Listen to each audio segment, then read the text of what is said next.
4월 14일 수요일 새벽입니다. 오늘은 로마서 묵상 79번째 시간으로 어제와 동일한 본문을 가지고 로마서 7장 3절부터 4절까지의 말씀입니다. 하나님을 위하여 열매 맺는 삶이라는 제목으로 하나님의 말씀을 함께 상고합니다. 로마서 7장 3절부터 4절까지의 말씀을 다시 한번 살펴봅니다. 그러므로 만일 그 남편 생전에 다른 남자에게 가면 음녀라. 그러나 만일 남편이 죽으면 그 법에서 자유롭게 되나니 다른 남자에게 갈지라도 음녀가 되지 아니하느니라.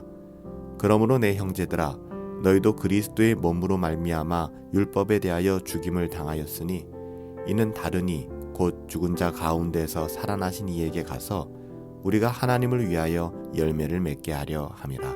아멘. 사도 바울은 마지막에 이렇게 이야기합니다.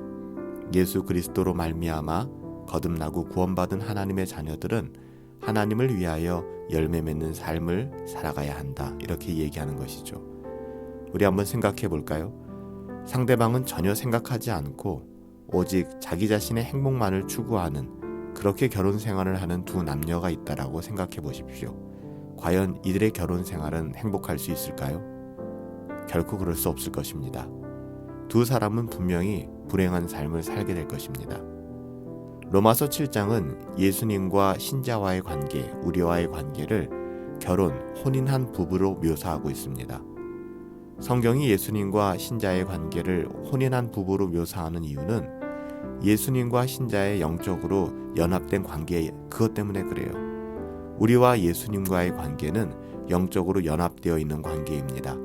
그래서 마치 신랑과 신부, 남편과 아내가 한 몸이 되어 있는 것처럼, 그렇게 연합되어 있는 것처럼 이렇게 표현하고 있는 것이죠. 혼인한 남녀가 한 몸인 것처럼, 나눌 수 없는 것처럼 그리스도와 우리들, 신자 역시 한 몸이 되었기 때문입니다. 창세기 2장 24절에 보면 이러므로 남자가 부모를 떠나 그 아내와 연합하여 둘이 한 몸을 이룰지니라 라고 혼인관계에 대해서 말씀하고 있습니다. 또한 로마서 6장 3절에 보면 무릇 그리스도 예수와 합하여 세례를 받은 우리는 그의 죽으심과 합하여 세례를 받은 줄 알지 못하느냐. 여기서 주목해야 할 부분은 예수님과 신자의 결혼, 예수님과 신자의 연합을 이기적인 관점에서 생각해서는 안 된다는 점입니다. 예수님을 믿는 사람들에게는 많은 유익이 있죠. 예수님과 연합된 자는 많은 복을 받게 됩니다.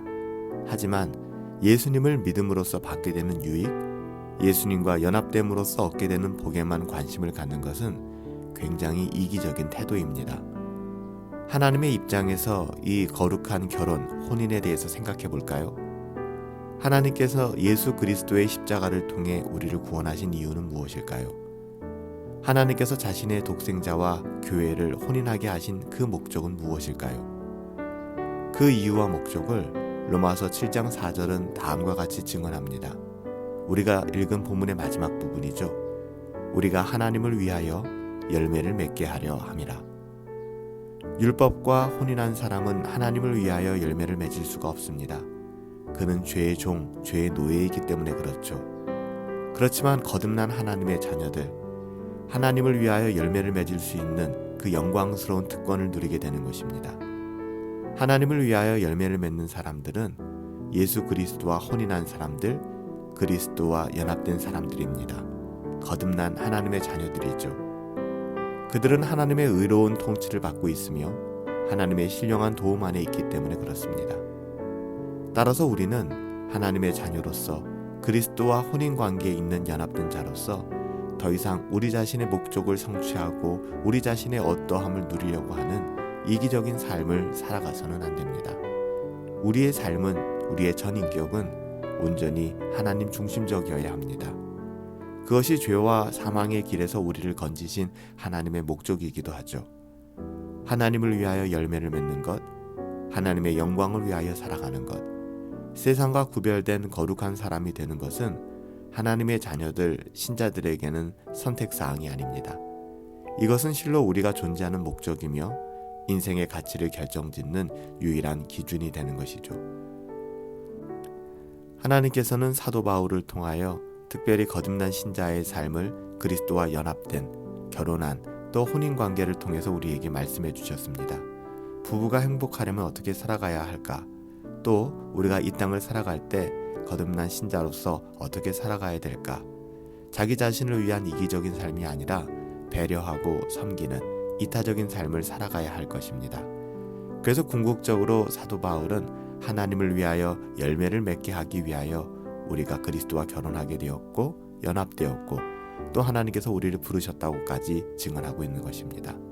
오늘 하루의 삶을 통해서도 오직 하나님을 위하여 열매 맺는 삶, 하나님께서 우리에게 허락한 삶의 자리에서 하나님을 위하여 열매 맺는 삶을 살아갈 수 있는 저와 여러분들이 되시기를 예수님의 이름으로 축복합니다. 살아계신 아버지 하나님, 내 자신만을 위한 이기적인 삶을 살지 않도록 나의 영혼을 붙들어 주시옵소서. 도와주시옵소서. 욕심과 욕망에 물들어 살지 않도록 하나님 제 영혼을 보호하여 주시옵소서. 하나님을 사랑하고 하나님을 사랑하기에 내 이웃을 내 몸과 같이 사랑하는 사랑의 열매, 복음의 열매를 맺으며 살아갈 수 있도록 오늘 하루도 지켜주시고 보호하여 주시옵소서. 하나님이 함께하여 주실 것을 믿고 감사하오며 예수님의 이름으로 기도하옵나이다. 아멘. 오늘은 수요일입니다. 또 수요 예배를 통해서 우리가 하나님의 말씀을 듣고 참된 하나님의 위로 가운데 들어갈 수 있게 되기를 소원합니다. 하나님을 위하여 열매 맺는 삶, 오늘도 저와 여러분의 삶이 그렇게 될 수 있게 되기를 예수님의 이름으로 축복합니다. 오늘 하루도 승리하시고 성령 충만하시며 행복하시기 바랍니다. 승리합시다.